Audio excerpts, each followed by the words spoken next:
Hello hi ಸ್ನೇಹಿತರೆ, ಎಲ್ಲರಿಗೂ ನಮಸ್ತೆ. ಸಾಧನಾ ಅಕಾಡೆಮಿ ಶಿಕಾರಿಪುರಕ್ಕೆ ತಮಗೆಲ್ಲರಿಗೂ ಸ್ವಾಗತ. ನಾನು ನಿಮ್ಮ ಮೆಹಬೂಬ್ ನಾಯ್ಕೋಡಿ. ಇವತ್ತು ಪರೀಕ್ಷಾ ದೃಷ್ಟಿಯಿಂದ ಬಹುಚರ್ಚಿತ ವಿಷಯವಾಗಿರುವಂತಹ ಪ್ರಚಲಿತವಾದಂಥ ವಿಷಯ ಬಿಮ್ಸ್ಟೆಕ್.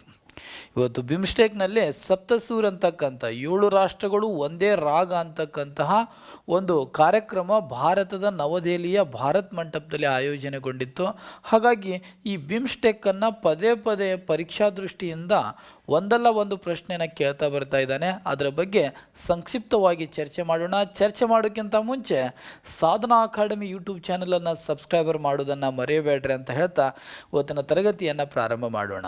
ಈ ಬಿಮ್ಸ್ಟೆಕ್ ಅಂತಕ್ಕಂಥದ್ದು, ಬಿಮ್ಸ್ಟೆಕ್ ಅಂತ ಇದೆಯಲ್ಲ, ಅದರ ಒಂದು ವಿಸ್ತೃತ ರೂಪ ಏನು ಅಂತ ಪ್ರಶ್ನೆ ಕೇಳ್ತಾನೆ.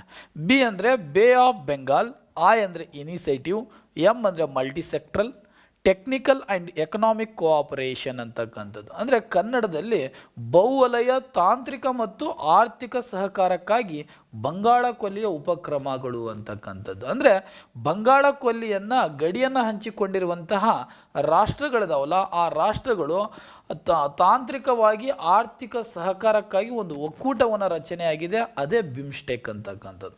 ಹೌದಾ? Bay of Bengal initiative for multi sectoral technical and economic cooperation ಅಂತಕ್ಕಂಥದ್ದು ವಿಸ್ತೃತ ರೂಪ ಇದೆ.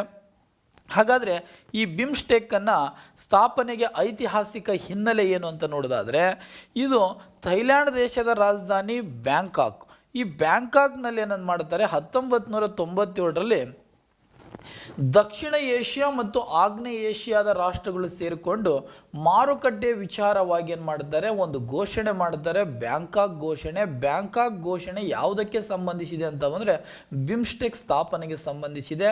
ಅದನ್ನು ಬ್ಯಾಂಕಾಕ್ ಘೋಷಣೆ ಯಾವ ವಿಚಾರಕ್ಕೆ ಸಂಬಂಧಿಸಿತ್ತು ಅಂತ ಬಂದರೆ ಮಾರುಕಟ್ಟೆ ವಿಚಾರಕ್ಕೆ ಸಂಬಂಧಿಸಿತ್ತು. ಈ ಬ್ಯಾಂಕಾಕ್ ಘೋಷಣೆಯ ಅನುಮೋದನೆದೊಂದಿಗೆ ಜೂನ್ 6, 1997ರಲ್ಲಿ ಒಂದು ಪ್ರಾದೇಶಿಕ ಒಕ್ಕೂಟವನ್ನು ಸ್ಥಾಪನೆ ಮಾಡಲಾಗುತ್ತೆ.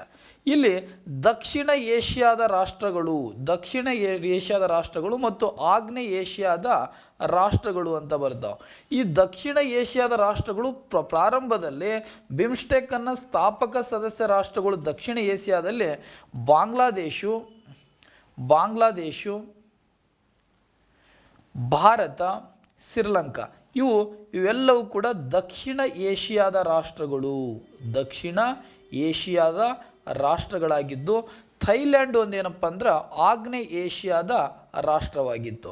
ಈ ದಕ್ಷಿಣ ಏಷ್ಯಾ ಮತ್ತು ಆಗ್ನೇಯ ಏಷ್ಯಾದ ರಾಷ್ಟ್ರಗಳು ಸೇರಿಕೊಂಡು ಒಂದು ಆರ್ಥಿಕವಾಗಿ ಮತ್ತು ತಾಂತ್ರಿಕ ಸಹಕಾರಕ್ಕಾಗಿ ಒಂದು ಒಕ್ಕೂಟ ರಚನೆ ಆಗುತ್ತೆ. ಅದೇ ಬಿಸ್ಟ್ ಅಂತಕ್ಕಂಥದ್ದು. ಅಂದರೆ Bangladesh, India, Sri Lanka, Thailand economical and cooperation ಅಂತಕ್ಕಂಥದ್ದು ನಮ್ಮ ಮೂಲದಲ್ಲಿ ಸ್ಥಾಪನೆ ಆಗುತ್ತೆ. ಹಾಗಾದರೆ ಬಿಮ್ಸ್ಟೆಕ್ ಸ್ಥಾಪಕ ಸದಸ್ಯ ರಾಷ್ಟ್ರಗಳ ಸಂಖ್ಯೆ ಎಷ್ಟು ಅಂತ ಬಂದರೆ 4 ಬರ್ತಾವೆ. ಒಂದು ಬಾಂಗ್ಲಾ, ಭಾರತ, ಶ್ರೀಲಂಕಾ, ಥೈಲ್ಯಾಂಡ್.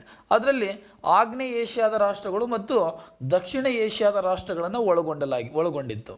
ಹಾಗಾಗಿ ಅದರ ಮುಂದೆ ಅದೇ ವರ್ಷ ಅಂದರೆ 1997 ಜೂನ್ 6ಕ್ಕೆ 4 ರಾಷ್ಟ್ರಗಳು ಸೇರಿ ಬಿಮ್ಸ್ಟೆಕ್ಕನ್ನು ಸ್ಥಾಪನೆಯಾದ ಸಂದರ್ಭದಲ್ಲಿ ಅದೇ ವರ್ಷ ಡಿಸೆಂಬರ್ 22ಕ್ಕೆ ಮತ್ತೆ ಆಗ್ನೇಯ ಏಷ್ಯಾದ ಮತ್ತೊಂದು ರಾಷ್ಟ್ರ ಸೇರ್ಪಡೆ ಆಗುತ್ತೆ. ಅದೇ ಯಾವುದು ಅಂತ ಬಂದರೆ ಮಯನ್ಮಾರ್ ಅಂತಕ್ಕಂಥದ್ದು.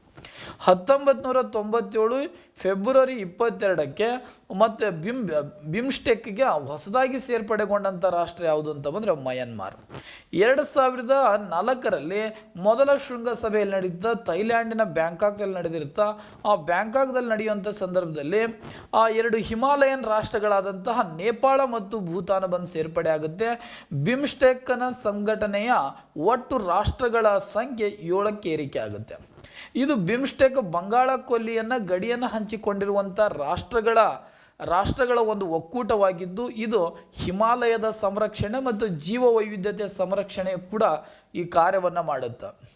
ಹಾಗಾದರೆ ನೋಡಿ, ಬಿಮ್ಸ್ಟೆಕ್ ಇದೆಯಲ್ಲ, ಈ ಬಂಗಾಳ ಕೊಲ್ಲಿ ಇದೆಯಲ್ಲ, ಈ ಬಂಗಾಳ ಕೊಲ್ಲಿಯ ಭಾಗದಲ್ಲಿ ಇದರ ಗಡಿಯನ್ನು ಹಂಚಿಕೊಂಡಿದ್ದು ಇಂಡಿಯಾ ಇದೆ, ಭಾರತ, ಶ್ರೀಲಂಕಾ, ನೇಪಾಳ, ಭೂತಾನ, ಬಾಂಗ್ಲಾದೇಶು ಮತ್ತು ಮಯನ್ಮಾರ್, ಥೈಲ್ಯಾಂಡ್ ಅಂತಕ್ಕಂಥದ್ದು ಒಟ್ಟು 7 ರಾಷ್ಟ್ರಗಳು ಏನು ಮಾಡಿದ್ದಾವೆ, ಬಂಗಾಳ ಕೊಲ್ಲಿಯ ಗಡಿಯನ್ನು ಹಂಚಿಕೊಂಡಿದ್ದಾವೆ. ಇಲ್ಲಿ ಪ್ರಾರಂಭದಲ್ಲಿ ಯಾವುದು ಇವತ್ತು ದಕ್ಷಿಣ ಏಷ್ಯಾದ ರಾಷ್ಟ್ರಗಳು ಬಾಂಗ್ಲಾದೇಶ, ಇಂಡಿಯಾ, ಶ್ರೀಲಂಕಾ ಮತ್ತು ಇವು ದಕ್ಷಿಣ ಏಷ್ಯಾದ ರಾಷ್ಟ್ರ ಮತ್ತು ಥೈಲ್ಯಾಂಡ್ ಒಂದು ಆಗ್ನೇಯ ಏಷ್ಯಾದ ರಾಷ್ಟ್ರ ಸೇರಿಕೊಂಡು ಏನಪ್ಪ ಅಂದರೆ ಒಂದು ಸಂಘಟನೆಯನ್ನು ಸ್ಥಾಪನೆ ಮಾಡಿತ್ತು.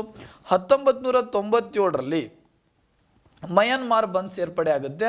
2004ರಲ್ಲಿ ಏನು ಬರುತ್ತೆ, 2 ಹಿಮಾಲಯನ್ ರಾಷ್ಟ್ರಗಳು ಇವತ್ತು ಹಿಮಾಲಯದ ಸಂರಕ್ಷಣೆಗೋಸ್ಕರವಾಗಿ ನೇಪಾಳ ಮತ್ತು ಭೂತಾನ್ ಬಂದು ಸೇರ್ಪಡೆ ಆಗುತ್ತೆ.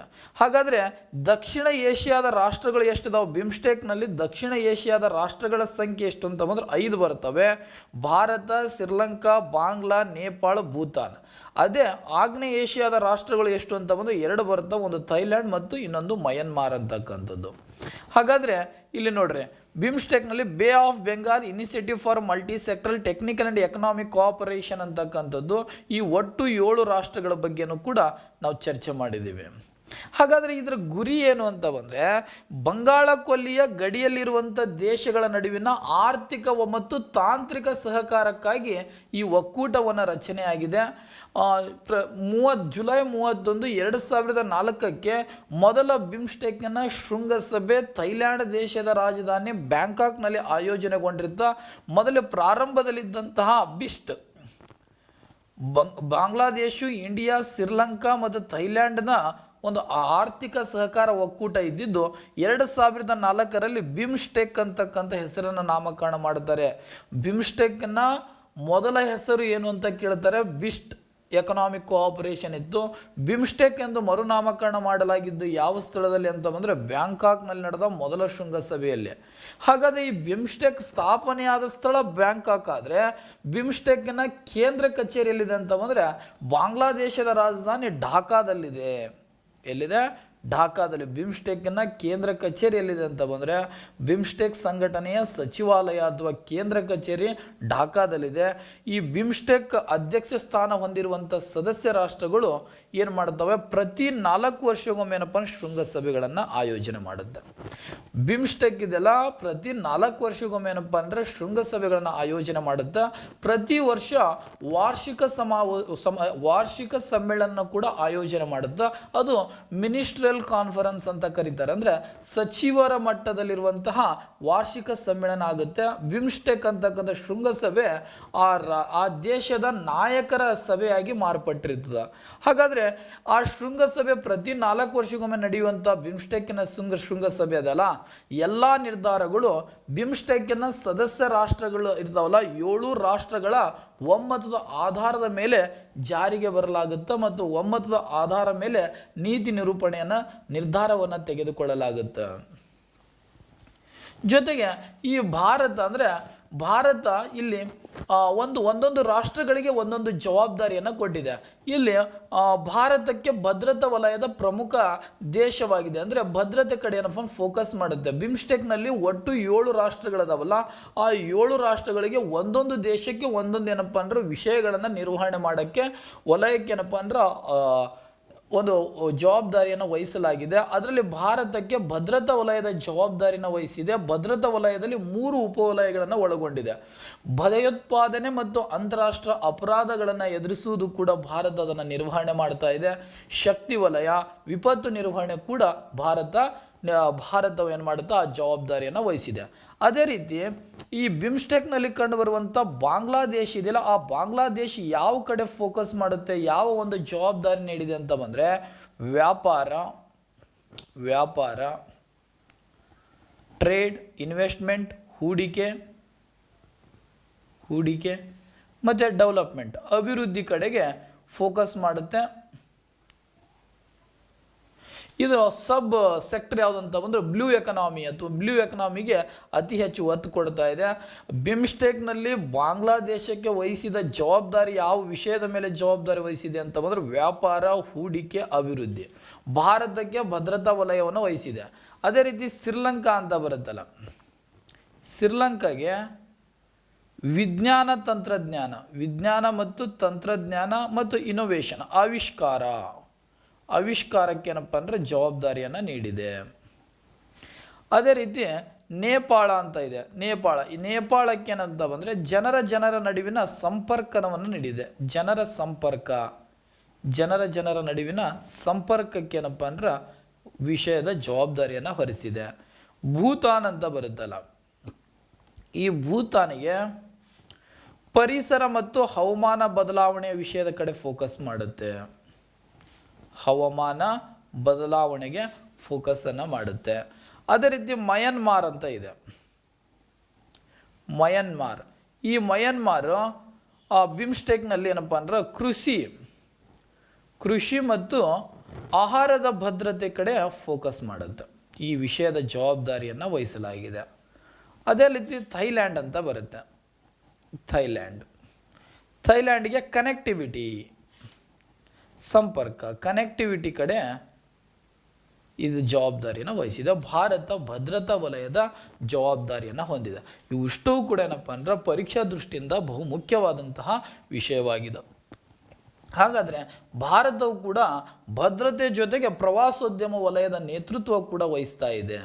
ಟೂರಿಸಮ್ಗೆ ಏನಪ್ಪ ಅಂದ್ರೆ ಅತಿ ಹೆಚ್ಚು ಏನಪ್ಪ ಅಂದ್ರೆ ವಲಯದ ಕಡೆ ನೇತೃತ್ವವನ್ನು ವಹಿಸ್ತಾ ಇದೆ. ಇಲ್ಲಿವರೆಗೂ 6 ಶೃಂಗ ಸಮ್ಮೇಳನಗಳು ಆಯೋಜನೆಗೊಂಡಿದ್ದಾವೆ. ಬಿಮ್ಸ್ಟೆಕ್ದು ಮೊದಲ ಶೃಂಗ ಸಮ್ಮೇಳನ 2004ರಲ್ಲಿ ಥೈಲ್ಯಾಂಡ್ ದೇಶದ ರಾಜಧಾನಿ ಬ್ಯಾಂಕಾಕ್ನಲ್ಲಿ ಆತಿಥ್ಯವನ್ನು ವಹಿಸಿದ್ದು. ಎರಡನೇ ಸಮ್ಮೇಳನ 2008ರಲ್ಲಿ ನವದೆಹಲಿಯಲ್ಲಿ ಏನಪ್ಪ ಅಂದ್ರೆ ಆಯೋಜನೆಗೊಂಡಿತ್ತು.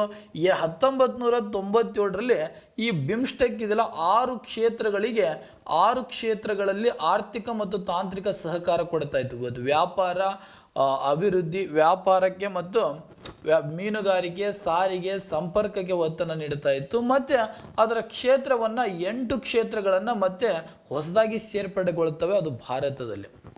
ಈ 3ನೇ ಸಮ್ಮೇಳನ ಮಯನ್ಮಾರ್ ದೇಶದಲ್ಲಿ ನೈ ಪೈ ತಾವಾ ಅಂತಕ್ಕಂಥ ಸ್ಥಳದಲ್ಲಿ 2014ರಲ್ಲಿ ಆಯೋಜನೆಗೊಂಡಿರುತ್ತಾ. 4ನೇ ಬಿಮ್ಸ್ಟೆಕ್ ಸಮಾವೇಶ ನೇಪಾಳದ ಕಠ್ಮಂಡು 2018ರಲ್ಲಿ. 5ನೇ ಸಮ್ಮೇಳನ ಕೊಲಂಬೋ ಅಂದರೆ ಶ್ರೀಲಂಕಾದ ಕೊಲಂಬೋದಲ್ಲಿ 2022ಕ್ಕೆ ಆಯೋಜನೆಗೊಂಡಿತ್ತು. 6ನೇ ಸಮ್ಮೇಳನ ಇದೆಲ್ಲ 2025ರಲ್ಲಿ ಕೈಗೊಳ್ಳಲಾಯಿತು. ಅದು ಥೈಲ್ಯಾಂಡ್ನ ಬ್ಯಾಂಕಾಕ್ನಲ್ಲಿ ನಡೆದಿದೆ. ಇದರ ಒಂದು ಘೋಷವಾಕ್ಯ ಏನಾಗಿತ್ತು ಅಂತ ಬಂದರೆ ಸಮೃದ್ಧ, ಸ್ಥಿತಿಸ್ಥಾಪಕತ್ವುಳ್ಳ ಮತ್ತು ಮುಕ್ತ ಬಿಮ್ಸ್ಟೆಕ್ ಅಂತಕ್ಕಂಥದ್ದು ಧ್ಯೇಯವಾಕ್ಯವಾಗಿದೆ. ಇಲ್ಲಿ ಇತ್ತೀಚೆಗೆ ಯಾಕೆ ನ್ಯೂಸಲ್ಲಿದೆ ಅಂತ ಬಂದರೆ ಒಂದು ಸಪ್ತಸೂರ್ ಅಂತಕ್ಕಂಥದ್ದು, ಅಂದರೆ 7 ರಾಷ್ಟ್ರಗಳು, ಅಂದರೆ ಬಿಮ್ಸ್ಟೆಕ್ನಲ್ಲಿ ಕಂಡುಬರುವಂಥ ಒಟ್ಟು ರಾಷ್ಟ್ರಗಳ ಸಂಖ್ಯೆ 7 ಇದ್ದಾವೆ. ಆ 7 ರಾಷ್ಟ್ರಗಳು ಒಂದು ರಾಗ ಅಂತಕ್ಕಂಥ ಒಂದು ಶೀರ್ಷಿಕೆ ಅಡಿಯಲ್ಲಿ ಪ್ರಥಮ ಬಾರಿಗೆ ಬಿಮ್ಸ್ಟೆಕ್ ಸಾಂಪ್ರದಾಯಿಕ ಸಂಗೀತ ಉತ್ಸವವನ್ನು ನವದೆಹಲಿಯಲ್ಲಿ ಆಯೋಜಿಸಲಾಗಿತ್ತು. ಅಲ್ಲಿ ಆ ಉತ್ಸವದಲ್ಲಿ ಬಿಮ್ಸ್ಟೆಕ್ನ ಎಲ್ಲ ಸದಸ್ಯ ರಾಷ್ಟ್ರಗಳ ಶ್ರೀಮಂತ ಸಂಗೀತ ಪರಂಪರೆಯನ್ನು ಪ್ರದರ್ಶನ ಮಾಡಲಾಗುತ್ತೆ. ಈ ಒಂದು ಸಾಂಪ್ರದಾಯಿಕ ಸಂಗೀತ ಉತ್ಸವದಲ್ಲಿ ಇವತ್ತು ಬಾಂಗ್ಲಾ ಮತ್ತು ಭಾರತ, ಶ್ರೀಲಂಕಾ, ನೇಪಾಳ, ಭೂತಾನ್, ಮಯನ್ಮಾರ್, ಥೈಲ್ಯಾಂಡ್ ದೇಶದ ಕಲಾವಿದರು ಕೂಡ ಭಾಗಿಯಾಗಿರ್ತಾರೆ. ಅಲ್ಲಿ ಸಂಗೀತ ಪ್ರದರ್ಶನವನ್ನು ಕೂಡ ಮಾಡಲಾಗುತ್ತೆ. ಇದು ಆಯೋಜನೆ ಮಾಡಿದ್ದು ಎಲ್ಲಿ ಅಂತ ಬಂದರೆ ಭಾರತದ ನವದೆಹಲಿಯಲ್ಲಿರುವಂಥ ಭಾರತ ಮಂಟಪದಲ್ಲಿ ಆಯೋಜಿಸಲಾಗಿರುತ್ತೆ. ಆಯೋಜನೆ ಮಾಡಿದಂಥ ಇಲಾಖೆ ಯಾವುದು ಅಂತ ಬಂದರೆ ಭಾರತೀಯ ವಿದೇಶಾಂಗ ಸಚಿವಾಲಯದ ಅಡಿಯಲ್ಲಿ ಒಂದು ಭಾರತೀಯ ಸಾಂಸ್ಕೃತಿಕ ಸಂಬಂಧಗಳ ಮಂಡಳಿ, ಅಂದರೆ Indian council for culture relations ಅಂತಕ್ಕಂಥ ಆಯೋಜನೆ ಮಾಡಲಾಗಿರುತ್ತೆ. ಹಾಗಾದರೆ ಈ ಬಿಮ್ಸ್ಟೆಕ್ಕನ್ನು ಯಾಕೆ ಬಿಮ್ಸ್ಟೆಕ್ ಇದೆಯಲ್ಲ, ಇದು ಯಾಕೆ ಪದೇ ಪದೇ ಇದು ಮುನ್ನೆಲೆಗೆ ಬರ್ತಾ ಇದೆ ಅಂತ ಬಂದರೆ ಈ ಬಿಮ್ಸ್ಟೆಕ್ ರಾಷ್ಟ್ರಗಳದಾವಲ್ಲ, ಬಾಂಗ್ಲಾ, ಭಾರತ, ನೇಪಾಳ, ಭೂತಾನ ಮತ್ತು ಮಯನ್ಮಾರ್, ಥೈಲ್ಯಾಂಡ್, ಶ್ರೀಲಂಕಾ ಇದೆಲ್ಲ ಜಗತ್ತಿನ ಒಟ್ಟು ವಿಸ್ತೀರ್ಣದಲ್ಲಿ ಬಿಮ್ಸ್ಟೆಕ್ ರಾಷ್ಟ್ರಗಳ ಪಾಲು 22ರಷ್ಟೇನಪ್ಪ ಅಂತ ಬಂದರೆ ವಿಸ್ತೀರ್ಣವನ್ನು ಹೊಂದಿದ್ದಾವೆ. ಮತ್ತು 40% ಅಂದರೆ ಜಗತ್ತಿನ ಒಟ್ಟು ಜನಸಂಖ್ಯೆಯಲ್ಲಿ 40% ಬಿಮ್ಸ್ಟೆಕ್ ರಾಷ್ಟ್ರಗಳ ಜನಸಂಖ್ಯೆಯನ್ನು ಒಳಗೊಂಡಿದೆ. ಅದೇ ರೀತಿ ಒಟ್ಟು ದೇಶೀಯ ಉತ್ಪನ್ನ ಅಂದರೆ ಗ್ರಾಸ್ ಡೊಮೆಸ್ಟಿಕ್ ಒಟ್ಟು ದೇಶೀಯ ಉತ್ಪನ್ನದಲ್ಲಿ $2.7 ಟ್ರಿಲಿಯನ್ ಕೂಡ ಬಿಮ್ಸ್ಟೆಕ್ ರಾಷ್ಟ್ರಗಳ ಪಾಲನ್ನು ಹೊಂದಿದೆ. ಇಡೀ ಜಗತ್ತಿನಲ್ಲಿ ಏನಪ್ಪ ಅಂತ ಬಂದರೆ 4ನೇ 1 ಭಾಗದಷ್ಟು ಅಂದರೆ 25% ಏನಪ್ಪ ಅಂದ್ರೆ ಸರಕುಗಳು ಬಂಗಾಳ ಕೊಲ್ಲಿಯ ಮೂಲಕ ಏನಪ್ಪ ಅಂದ್ರೆ ಹಾದು ಹೋಗುತ್ತವೆ. ಆದ್ದರಿಂದ ಈ ಬಿಮ್ಸ್ಟೆಕ್ ದಿನದಿಂದ ದಿನಕ್ಕೆ ಏನಾಗ್ತಾ ಇದೆ ಅಂತ ಬಂದರೆ ಪ್ರಾಬಲ್ಯವನ್ನು ಹೊಂದ್ತಾ ಇದೆ. ಬಿಮ್ಸ್ಟೆಕ್ನಲ್ಲಿ ಮೂಲದಲ್ಲಿ ಕೇವಲ 6 ವಿಷಯಗಳ ಕುರಿತು ಏನಪ್ಪ ಅಂದ್ರೆ ಉದ್ದೇಶವನ್ನು ಹೊಂದಿತ್ತು. ಅದರಲ್ಲಿ ವ್ಯಾಪಾರ, ಅಭಿವೃದ್ಧಿ, ವಿಜ್ಞಾನ ತಂತ್ರಜ್ಞಾನ, ಮೀನುಗಾರಿಕೆ, ಮತ್ತು ಪ್ರವಾಸೋದ್ಯಮಕ್ಕೆ ಮಾತ್ರ ಸೀಮಿತವಾಗಿದ್ದು 2008ರಲ್ಲಿ ಮತ್ತು 6ರಿಂದ 14ಕ್ಕೆ ಏನಪ್ಪ ಏರಿಕೆ ಮಾಡ್ತಾರೆ. ಹೊಸದಾಗಿ ಭಯೋತ್ಪಾದನೆ ನಿಯಂತ್ರಣ, ಪರಿಸರ, ಹವಾಮಾನ ಬದಲಾವಣೆ, ಸಾರ್ವಜನಿಕ ಆರೋಗ್ಯ, ಬಡತನ ನಿರ್ಮೂಲನೆ, ಸಂಸ್ಕೃತಿ, ಜನರ ಸಂಪರ್ಕ, ಹೀಗೆ 8 ವಿಷಯಗಳನ್ನು ಒಳಗೊಂಡು ಒಟ್ಟು 14 ವಿಷಯಗಳಲ್ಲಿ ಆರ್ಥಿಕವಾಗಿ ಮತ್ತು ತಾಂತ್ರಿಕವಾಗಿ ಸಹಕಾರವನ್ನು ಒದಗಿಸುತ್ತಿರುವಂತಹ ಒಂದು ಬಿಮ್ಸ್ಟೆಕ್ ಸದಸ್ಯ ರಾಷ್ಟ್ರಗಳಿಗೆ ಆರ್ಥಿಕ ಸಹಕಾರವನ್ನು ಒದಗಿಸ್ತಾ ಇದೆ. ಇದರಿಂದ ಪ್ರಶ್ನೆಯನ್ನು ಯಾವ ರೀತಿ ಕೇಳ್ಬೋದು ಅಂತ ಬಂದರೆ, ಇತ್ತೀಚೆಗೆ ಏನಪ್ಪ ಅಂದರೆ ಸಪ್ತಸೂರ್ ಅಂತಕ್ಕಂತಹ ಒಂದು ಇದೆಯಲ್ಲ 7 ರಾಷ್ಟ್ರಗಳು ಒಂದೇ ರಾಗ ಎಂಬ ಶೀರ್ಷಿಕೆ ಅಡಿಯಲ್ಲಿ ಬಿಮ್ಸ್ಟೆಕ್ ಸಾಂಪ್ರದಾಯಿಕ ಸಂಗೀತ ಉತ್ಸವ ಎಲ್ಲಿ ನಡೆಯಿತು ಅಂತ ಕೇಳ್ತಾರೆ. ಅದು ನವದೆಹಲಿಯಲ್ಲಿ ನಡೆಯಿತು. ಅದರ ಉದ್ದೇಶ ಏನಾಗಿತ್ತು ಅಂತ ಬಂದರೆ, ಬಿಮ್ಸ್ಟೆಕ್ ಸದಸ್ಯ ರಾಷ್ಟ್ರಗಳ ಶ್ರೀಮಂತ ಸಂಗೀತ ಪರಂಪರೆ ಇದೆಯಲ್ಲ ಅದನ್ನು ಪ್ರದರ್ಶನವನ್ನು ಕೂಡ ಮಾಡಲಾಗುತ್ತಾ. ಜೊತೆಗೆ ಸಂಗೀತ ಉತ್ಸವದ ಕುರಿತೇನಪ್ಪ ಭಾಗವಹಿಸಿದಂತಹ ರಾಷ್ಟ್ರಗಳ ಸಂಖ್ಯೆ ಎಷ್ಟು ಅಂತ ಕೇಳ್ತಾರೆ. 7 ರಾಷ್ಟ್ರಗಳು ಭಾಗಿಯಾಗ್ತವೆ. ಅದರಲ್ಲಿ ಬಿಮ್ಸ್ಟೆಕ್ಕಿನ ಎಲ್ಲ ರಾಷ್ಟ್ರಗಳು ಅಂದರೆ ಭಾರತ, ಶ್ರೀಲಂಕಾ, ನೇಪಾಳ, ಭೂತಾನ, ಬಾಂಗ್ಲಾ, ಮಯನ್ಮಾರ್, ಥೈಲ್ಯಾಂಡ್ ದೇಶದ ಪ್ರಸಿದ್ಧ ಕಲಾವಿದರು ತಮ್ಮ ಸಾಂಪ್ರದಾಯಿಕ ಸಂಗೀತವನ್ನು ಪ್ರದರ್ಶನವನ್ನು ಮಾಡ್ತಾರೆ. ಪ್ರದರ್ಶನವನ್ನು ಮಾಡಿದ ಮೇಲೆ ಮತ್ತೊಂದು ಪ್ರಶ್ನೆಯನ್ನು ಕೇಳ್ತಾರೆ. ಈ ಸಪ್ತಸೂರ್ ಅಂತಕ್ಕಂತಹ ಒಂದು ಕಾರ್ಯಕ್ರಮ ಆಯೋಜನೆಗೊಂಡ ಸ್ಥಳ ಎಲ್ಲಿ ಅಥವಾ ಯಾವ ದೇಶ ಆತಿಥ್ಯ ವಹಿಸಿತ್ತು ಅಂತ ಬಂದರೆ ಭಾರತ ಆತಿಥ್ಯ ವಹಿಸಿತ್ತು. ಸ್ಥಳ ಎಲ್ಲಿ ಆಯೋಜನೆಗೊಂಡಿತ್ತು ಅಂತ ಬಂದರೆ ಇವತ್ತಿನ ನವದೆಹಲಿಯಲ್ಲಿರುವಂಥ ಭಾರತ ಮಂಟಪನಲ್ಲಿ ಏನಪ್ಪ ಅಂದರೆ ಆಯೋಜನೆಗೊಂಡಿರ್ತಾರೆ. ಆಯೋಜಕರು ಯಾರು ಅಂತ ಬಂದರೆ ವಿದೇಶಾಂಗ ವ್ಯವಹಾರಗಳ ಸಚಿವಾಲಯದ ಅಡಿಯಲ್ಲಿ ಬರುವ ಭಾರತೀಯ ಸಂಸ್ಕೃತಿ ಸಂಬಂಧಗಳ ಮಂಡಳಿ, Indian council for culture relations ಅಂತಕ್ಕಂಥದ್ದು ಆಯೋಜನೆ ಮಾಡಿರ್ತದ. ಇದು ಏನಾಗಿತ್ತು ಅಂತ ಬಂದರೆ ಬಿಮ್ಸ್ಟೆಕ್ನ ಕುರಿತು ಏನಪ್ಪ ಅಂದರೆ ಸಂಕ್ಷಿಪ್ತ ಮಾಹಿತಿಯಾಗಿತ್ತು. ಇದೇ ರೀತಿ ಏನಂತ ಬಂದರೆ ಮುಂದಿನ ಸಾಧನಾ ಅಕಾಡೆಮಿಯಲ್ಲಿ ಮತ್ತೊಂದು ಒಂದು ಸಂಘಟನೆದೊಂದಿಗೆ ಮತ್ತೆ ಭೇಟಿ ಆಗ್ತೀವಿ. ಇದಕ್ಕೆ ಇವತ್ತಿನ ತರಗತಿಯನ್ನು ಮುಗಿಸ್ತಾ ಇದ್ದೀನಿ. ಜೈ ಹಿಂದ್, ಜೈ ಭಾರತ್, ಮೇರಾ ಭಾರತ್ ಮಹಾನ್.